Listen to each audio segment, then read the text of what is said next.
Last time we talked about how you should live your life in light of the fact of your mortality. How does the fact that we will die, how should that affect the way that we live? What we're going to turn to now, our final topic for the semester, is the flip side. The fact of our mortality raises the question as to whether or not we should put an end to our life. Strictly speaking, I suppose it's not the fact that we're mortal per se. It's one of those extra features of death that I've discussed previously, the variability of death. And more particularly still, the fact that we can control how long we live. We face the possibility of ending our life earlier than it would end otherwise. That's suicide, of course, and so our final topic is, under what circumstances, if any, does suicide make sense? Under what circumstances, if any, is it an appropriate thing to do? Now, it's a fairly widespread feature of our culture that suicide is looked upon with such a mixture of sort of disdain, fear, finding it sort of offensive, that it's very hard often to think clearly and discuss the topic clearly. Most people think it's either that you've got to be crazy to kill yourself. The very fact that you are contemplating suicide is evidence that you're crazy. And if you're not crazy, then it shows that you're immoral. Suicide is clearly never the right thing to do. So what I want to propose is that we take some time and look at the questions on both sides with a fair bit of care. And the very first thing to do, I think, in thinking about the topic of suicide is to distinguish questions of rationality from questions of morality. That is, I want us to take a look at initially the question, under what circumstances, if ever, would suicide be the rational thing to do? And then later turn to the question, when, if ever, would suicide be a morally legitimate or morally permissible or morally acceptable thing to do? In posing this distinction, I'm obviously presupposing that these questions can come apart, or at least they need to be examined separately. Questions of rationality on the one hand and questions of morality on the other. These are both questions about oughts, as we might put it. They're evaluative questions, but at least most people are inclined to think that we are drawing on different evaluative standards when we raise the one set of questions as opposed to when we raise the other. In many cases, no doubt, rationality and morality go hand in hand. And there are philosophical views about the nature of rationality and the nature of morality, according to which they always go hand in hand. But many of us are inclined to think that they can come apart. Take, for example, given the season of the year that it is, consider doing your income taxes, or more particularly still, cheating on your income taxes. The rate at which income tax forms get audited is very, very slight. And the fines tend to not be especially egregious, even if you do get caught, so that from a rational point of view, many of us might think it might well be a rational decision to cheat. Not likely to get caught. Even if you do get caught, how bad's the fine anyway?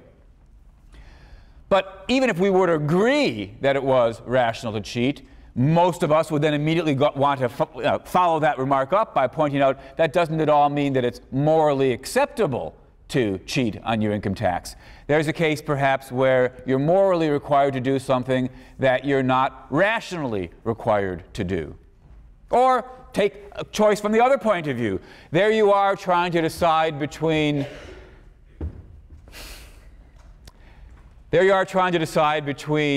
your various choices of college, and you've gotten into, well, Yale on the one hand and perhaps some crummy school, your second-rate backup school on the other, and you're trying to decide what to do there.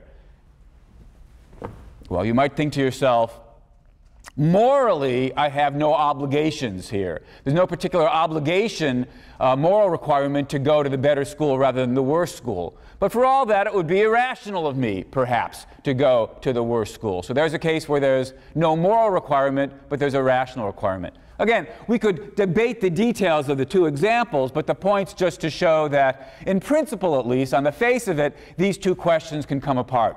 Sometimes it's rationally acceptable to do something, but it's immoral. Sometimes it's morally acceptable to do something, but it's irrational. So in thinking about suicide, we need to pose the two questions one after the other. So let's start with the question about the rationality of suicide. When, if ever, is suicide a rational decision to make? Now, once again, the first thing I want to do in thinking about the rationality of suicide is to distinguish two different issues or two different questions. First question is going to be this: when, if ever, would it be true that you are better off dead? Could it be the case that, sort of your life is going so badly that you'd be better off dead? Second question: assuming that the answer to the first question is under such and such circumstances you would be better off dead, we still have to ask, could it ever be rational for you to trust your judgment that this is one of those cases in which you're better off dead? Could it ever be rational for you to kill yourself? Conceivably, the answer to the second might be no. All right, so the question was this. It's conceivable that you might have the thought like the following. In those circumstances in which life has gotten so horrible that you'd be better off dead, you can't think clearly. And the very fact that you can't think clearly would entail that you shouldn't trust your judgment that you are in one of those cases. Whether that's a good argument or not is something we'll have to turn to later, but it's because of the possibility of that argument that I wanted to distinguish the initial question, could it be true that you're better off dead, from the secondary question, even if it could be true that you're better off dead, could it ever be a reasonable or rational decision for you to believe that you're in one of those situations? Unless we've got the two things in place, it doesn't seem likely that it's ever going to be rational to commit suicide. So the very first topic we have to look at is, could it ever be true that you'd be better off dead? And immediately, there's a kind of logical worry that may occur to some of you, certainly has been raised by various philosophers. And that's to say that the very judgment, the very claim that Jones would be better off dead can't make any sense. On the assumption that, look, in order to make comparisons, better off, worse off, here he is in such and such a situation, he'd be better off in that other situation, you've got to be able to talk about, on the one hand, what condition or state the person is before, and what condition or state the person would be in afterwards if they were to make that choice. Call this the two-state requirement. Normally, when we make judgments about whether something would leave you better off or worse off, we satisfy the two-state requirement. You're trying to decide whether or not to lose some weight. And you think, well, here's how well off I am now being overweight. Here's how well off I would be later if I were to lose that weight.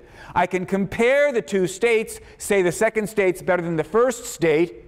That's what makes it true that I'd be better off. Trying to decide whether or not to marry the person or break up with the person or pick this career or change careers. You've got the state you're in and you compare it to the state you would be in. You compare the two states, that's what allows us to say, yeah, I'd be better off, or no, I'd be worse off.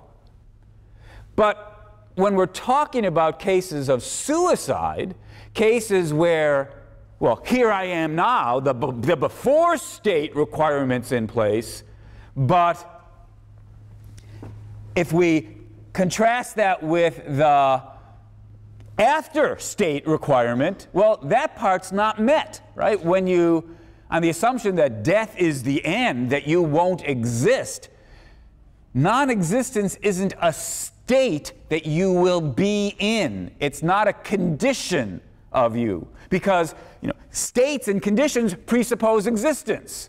We can talk about, are you happy, are you sad, are you bored, are you excited? All those things presuppose your existence. Even are you sleeping is a state or condition you can be in because you exist. But if I kill myself, I won't exist. There is no second state to compare. So how could we possibly say, the objection goes, how could we possibly say that I'd be better off dead? That seems to presuppose that there's a second state that we can compare to my actual state. Since there isn't one, the judgment, I'd be better off dead, can't even get off the ground. It's got a logical mistake built right into it. Well, that's the objection. And as I say, there are a number of philosophers who are drawn to it. Maybe some of you are drawn to it as well. It seems to me that it's mistaken. Consider what we wanted to say when we talked about the deprivation account, the central account of what's bad about death. For most of us, dying would be bad because it would deprive us of the good things in life that we would get if only we didn't die. That seemed like a natural thing to say. Seemed like an appropriate thing to say. Of course, we might ask, if we believe in the two-state requirement, how could we have said that? After all, given the two-state requirement, to say that death is bad for me, I'd be better off staying alive. If we believe in the two-state requirement, we've got to say, oh, so had I died, I would have been in some state that I could compare to my current state and say that it's worse. But of course, death isn't a state. So the two-state requirement's not met. Well, we might say this should give us some pause. If the two-state requirement, it would be one thing if all that the two-state requirement said was, we can't ever say you'd be better off dead. But it turns out the two-state requirement's got more implications than that. It's got the implication that you can't even say you're better off staying alive. And that's very, very hard to believe. Imagine that you've got some happy person, some incredibly happy person with a wonderful life filled with whatever goods you think are worth having in life. Love and accomplishment and knowledge and whatever it is. He's walking across the street and he's about to get hit by a truck. And so, at some risk to yourself, you leap into the way, pushing him out of the way, saving his life. And happily, you don't get hurt either. He looks up, realizes he was this close from death, and he says, thank you for saving my life. And now what you have to say is, oh, I'm afraid you're rather confused. Because to say thank you for my saving your life is to presuppose I've benefited you in some way. To presuppose I've benefited you in some way is to assume that it's a good thing that your life has continued. But you see, given the two-state requirement, we can't say it's a good thing that your life continued, because the two-state requirement says we can only make that kind of remark when there's a before state and an after state, and the after state would have been non-existence. So you see, you're really rather philosophically confused in thinking that I've done you some sort of favor by saving your life.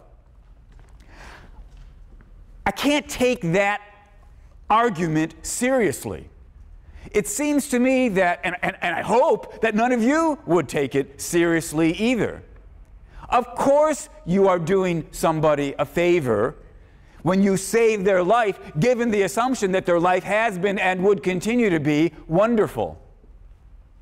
And what that shows is not that, so non-existence really is a kind of spooky, super thin state or condition. No, of course it isn't. Non-existence is non-existence. It's no kind of condition or state at all. What it shows is the two-state requirement isn't a genuine requirement on these sorts of evaluations. We don't have to say that if you had died, when you point to the person whose life you saved, we don't have to say that had you died, you would have been in some inferior state. We simply have to say the life you would have had I saved you, and indeed will have, given that I have saved you, is a great life. Since it's good, to lose it would be bad. Since losing it would be bad, saving it for you is benefiting you. It's doing you a favor. Two-state requirement says otherwise. Two-state requirement's got to go. But having gotten rid of it, we can say the same thing in principle on the other side. Imagine there was somebody whose life was horrible, full of pain and suffering and misery. Now, whether there could be such a person, again, that's a question we'll turn to in a second. But if there were such a person,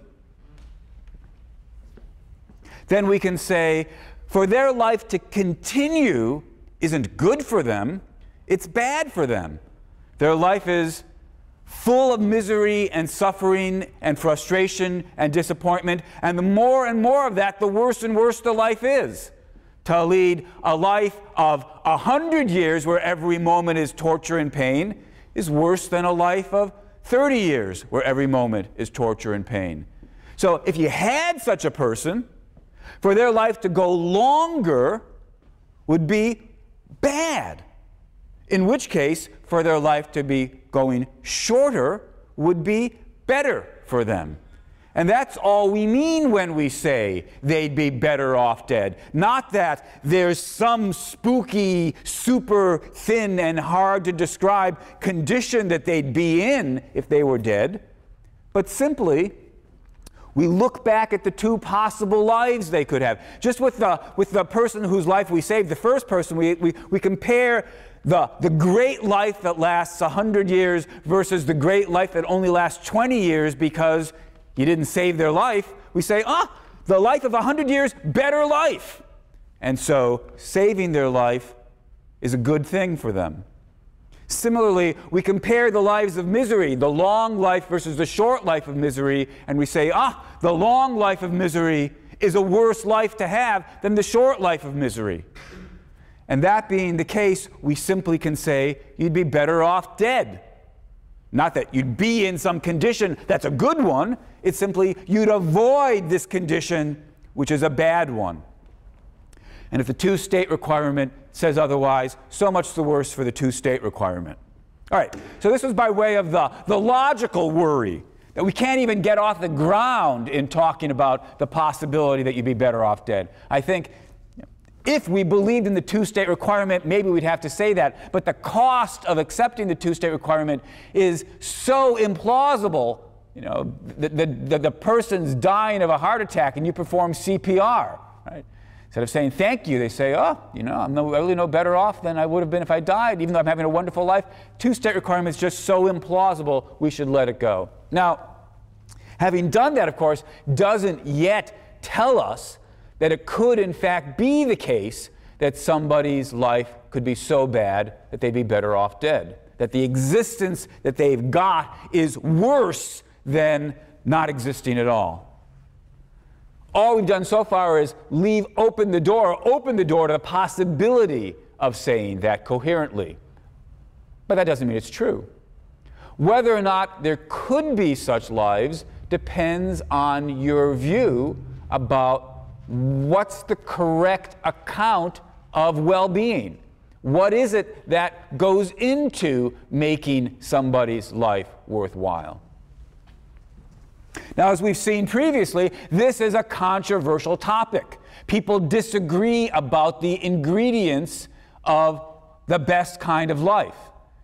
And because of these differences, you're going to get philosophical differences of opinion with regard to whether or not a life could be so bad that it'd be better for it to come to an end.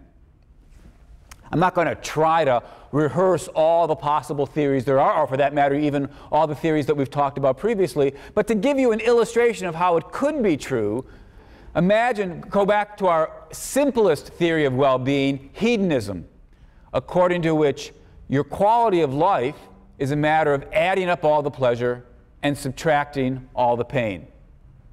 And we need to take into account how long the pleasures and the pains last and how intense the pleasures and the pains are. But still, we add up the total amount of pleasure, add up the total amount of pain, subtract the pain from the pleasure, and look to see what our grand total is.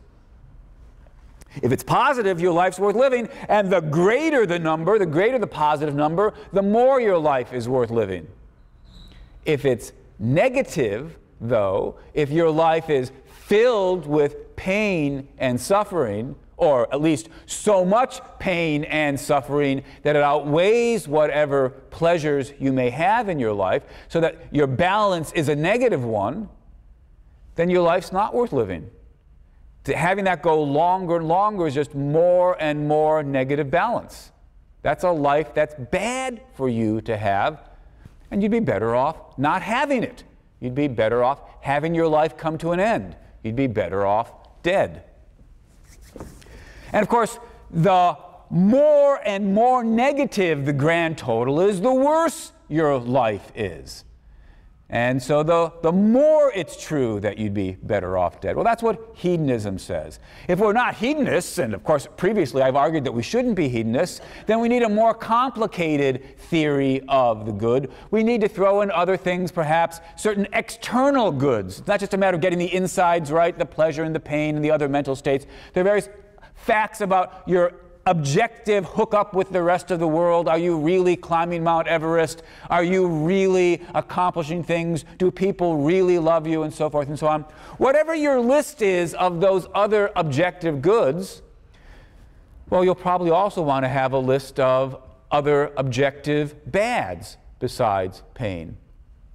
But still, the same basic idea is going to be in place. We're going to want to somehow add up all of the various objective goods, add up all the various objective bads, and see where the balance lies. Do the goods outweigh the bad? If the goods outweigh the bad, that's great. Your life's worth living.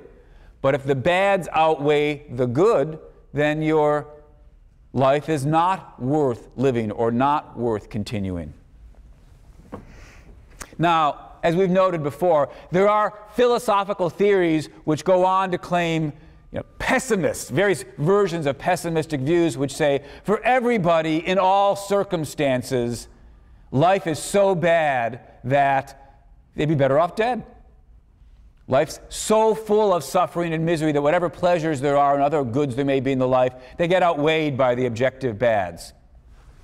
There are philosophical views like that, but I suppose the common sense view is, well, even if some lives may be so bad that the person's better off dead, that's not true of all lives. It depends on the facts of the case. So let's focus on that possibility. Of course, even here, we still have to return to another issue that we've considered before, namely, is life itself worth having? Is the very fact that you're alive itself a good thing? These are the valuable container theories, which I've previously contrasted with the neutral container theories. You'll recall that according to the neutral container theories, in thinking about the quality of someone's life, you just look at the contents. Life itself is only a container, good or bad, depending on what it's filled up with. But opposed to the neutral container theories, we had valuable container theories which say the very fact that you're alive adds some positive value above and beyond whatever's going on in your life.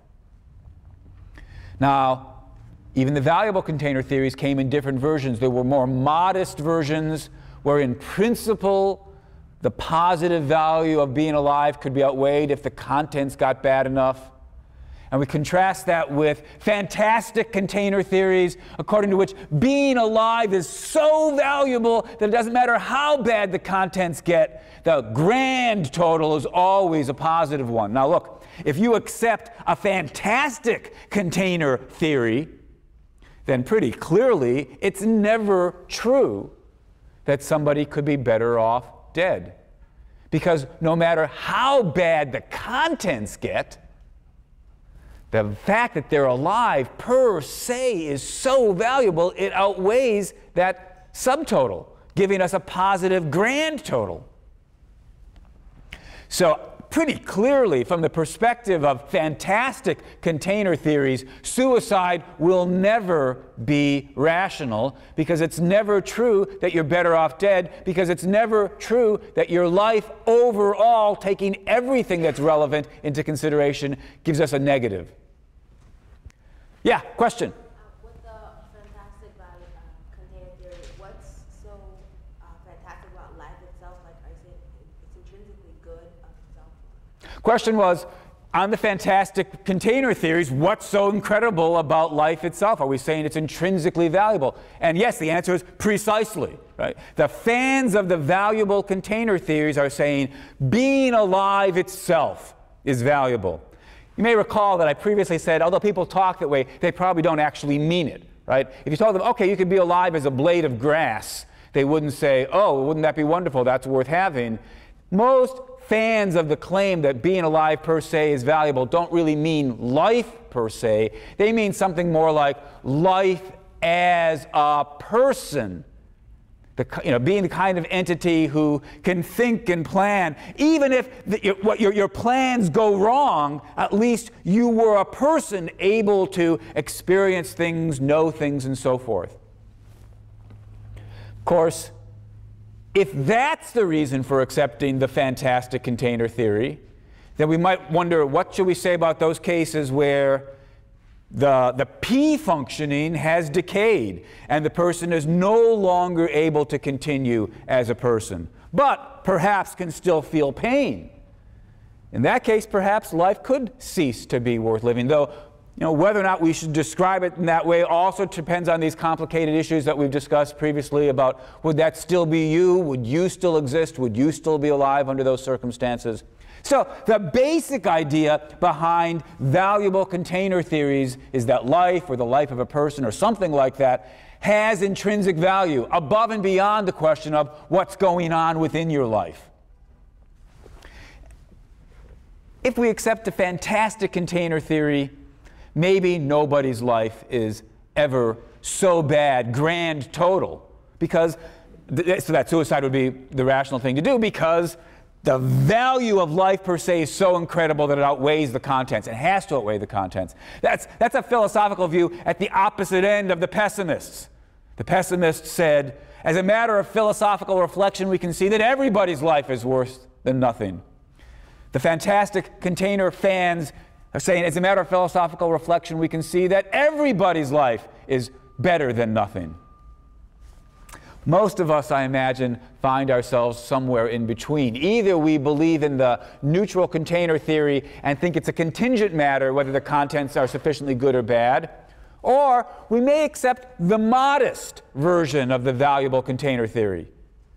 On that theory, of course, life has some intrinsic value, but it's got a finite intrinsic value, and in principle, even that could be outweighed if the contents get bad enough. And so again, it will be an empirical question. We have to take a look and see in which cases do the contents get bad enough. Now, I guess I'm one of these people in the middle. I'm inclined to think it's not true that everybody's life is worse than nothing, nor is it true that everybody's life is better than nothing. It varies from person to person, and indeed, not just since we're thinking about suicide, we're not talking about their life as a whole, but really, what does life promise from here on out? Sad to say, it seems to me there are cases, and probably most of us are familiar with cases, where the correct description, given your favored theory of well-being, is going to be that for this person, here on out, what life has to offer is sufficiently bad so that the contents are sufficiently negative as to outweigh whatever value life itself might have. We could imagine somebody in the terminal stages of some illness where their cancer perhaps is causing them a great deal of pain. And the pain is so bad that they can't really do much of anything else. It's not as though they can continue working on their novel or continue talking with the members of their family, because they're just distracted by the pain and wishing it would come to an end. Horribly enough, many degenerative diseases leave the person less and less capable of doing the things that give life value. And the very realization that you're in that situation and no longer able to spend time doing things or hanging out with your family or talking with them or whatever it is, may itself be a source of more frustration and pain.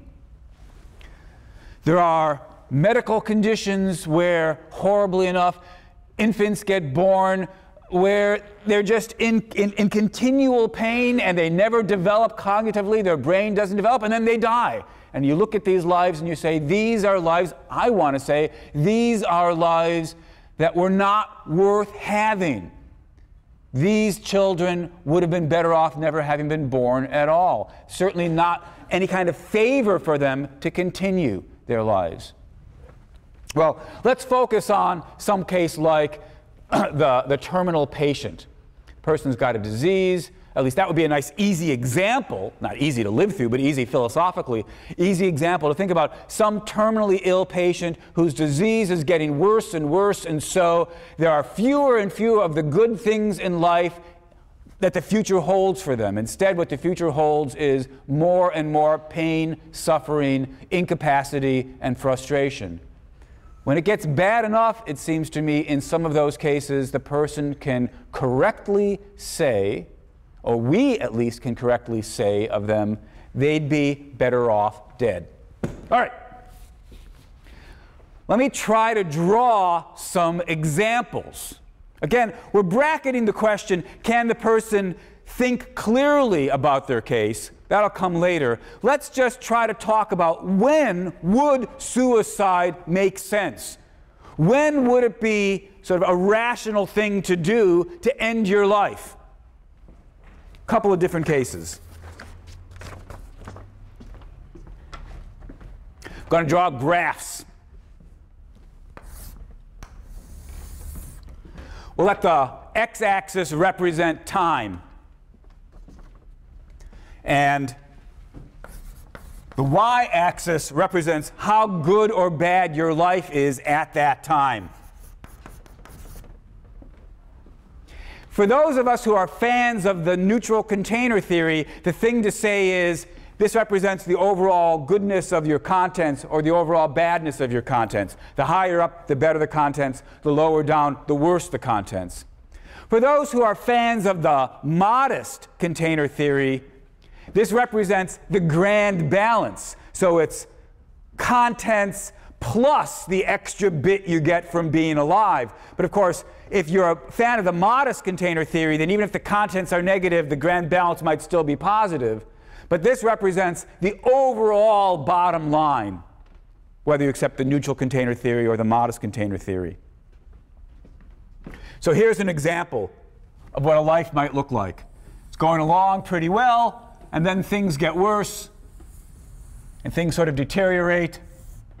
And let's suppose this point represents when you would die of natural causes, natural death.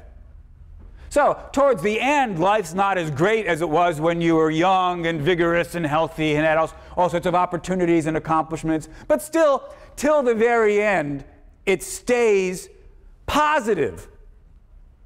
Well, if that's what your lifeline would look like, pretty clearly, suicide doesn't ever make any sense.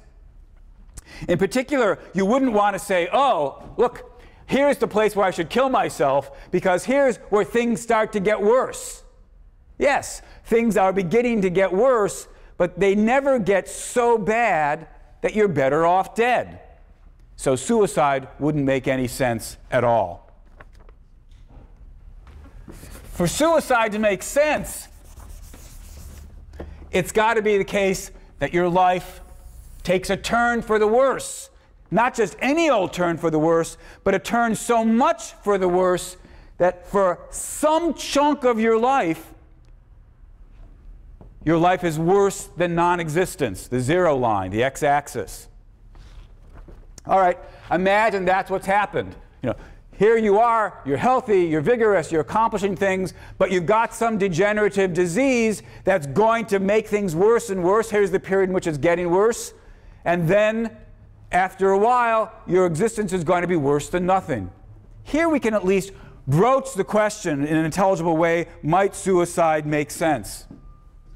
Suppose this is the point where the downturn begins. Should you kill yourself at that stage? No.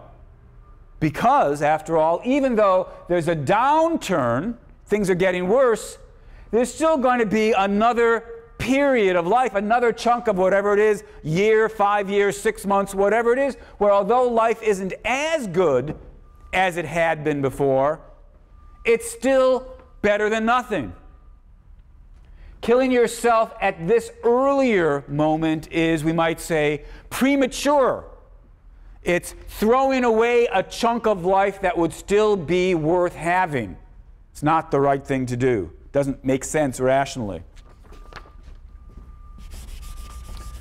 Well, if not that moment, what about this moment?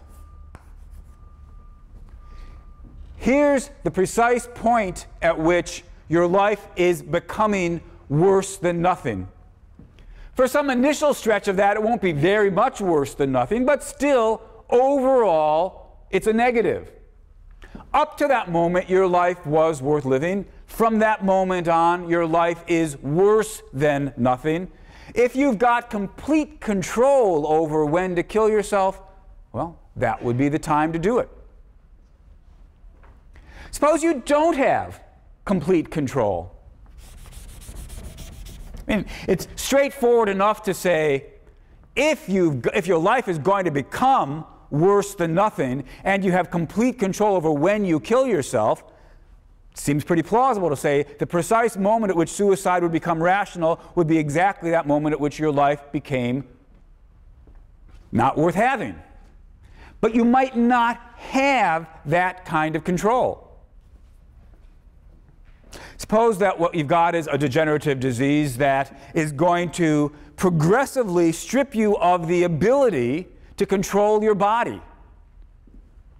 Still, your mind works for a much longer time. And so for a period of time, you're basically stuck in your hospital bed being fed by somebody else, but perhaps you're able to listen to your family, talk about things, have books read to you. Maybe you can engage in conversation even though you can't use your arms and so forth. Your life's still worth living, but the time's going to come when your life won't be worth living, and at that point, you'll no longer have the ability to kill yourself because you won't have control over your body.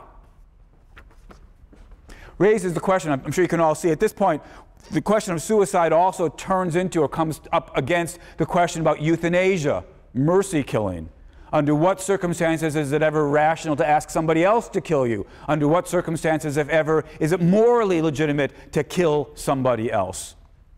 But let's continue to focus on the case of suicide. Suppose you live in a society which is so unenlightened as to have ruled out euthanasia. In fact, you live in our society. And so what we don't allow is the possibility of somebody else coming along and killing you when the time comes. So you know the time is going to come at which you'd be better off dead, but once you're there, once you're here, it's too late. You can't do it. You won't have the ability to kill yourself, and nobody else will be able to do it for you. In that case, killing yourself earlier might still make sense. Take this earlier point, for example. Here, if you kill yourself now, you're throwing away some life that's worth living. But if this is the last moment at which you're going to be able to kill yourself, it might still make sense rationally. Because your choice is not end it here or end it there. We're assuming you don't have the possibility of ending it here at the precise moment at which life became no longer worth having. Your choice instead is really just this. End it here and throw away this whole last bit, or not end it, and then continue until you die from the disease. So your question is only, what do I think about the value of this last bit? On the whole, it's got a good part and it's got a bad part. Is it better to have the good part and the bad part, or better to have none of it? And the answer, of course, is, well, if the bad part's going to continue long enough, it's better to have none of it. The bad outweighs the good, so that the rational thing to do would be to decide to end your life then when you still can, rather than condemn yourself to the long final stretch of life not worth living. Well, what if the last time that you could actually control it was way back here? For whatever reason it is. Here you've got access to the means of killing yourself, and you won't have access later. Your life's still going to be great for a very long time. And then, inevitably, it'll be bad for a period of time. But at least if I've drawn it right, or if not, we can shorten this. Suppose death would come here.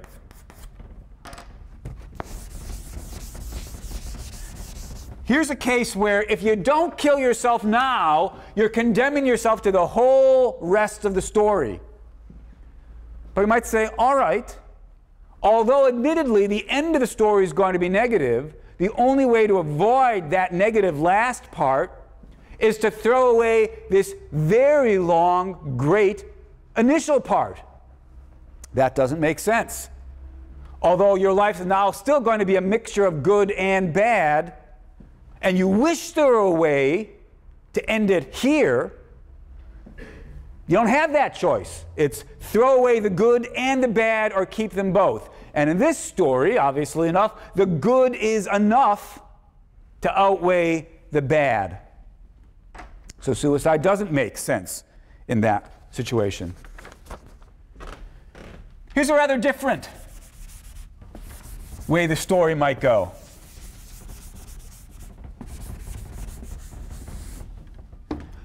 Suppose your life's going along really great, and it takes a turn for the worse, but then it's going to get better. So it ends here through death by natural causes. Could suicide make sense here?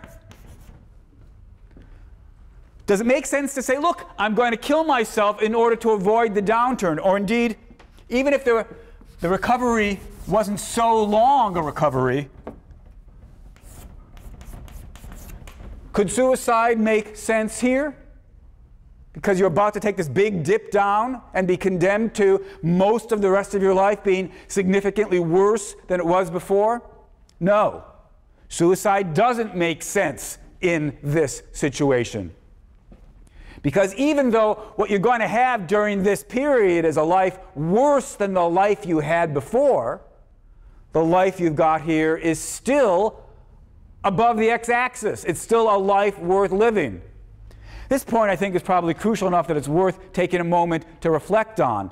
The fact that your life is less good than it had been, less good than indeed maybe all the lives around you are having, all the people around you are having lives that are better than yours, still doesn't mean that your life is so bad that you're better off dead.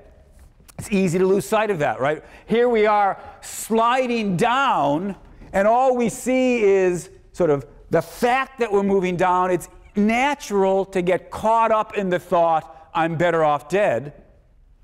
But it's a mistake. You're not better off dead.